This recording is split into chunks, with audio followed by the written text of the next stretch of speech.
No है ना, मोर डौकी लड़का ऐसी तैसी हो जाए, बाकी दुनिया के सबके भला होना चाहिए। है?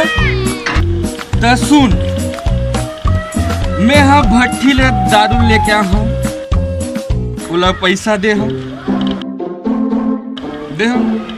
ए सीसी ला में पी के फेंकूं, लड़का मन उठा के लेगी, ओकर भला होइस।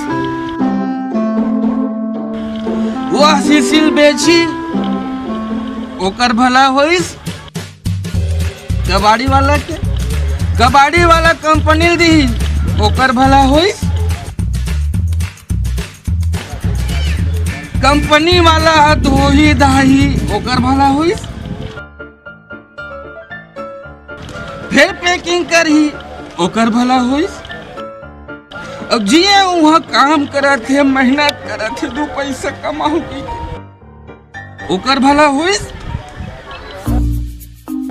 अब बोला फिर सील मार के फिर बेची छत्तीसगढ़ में,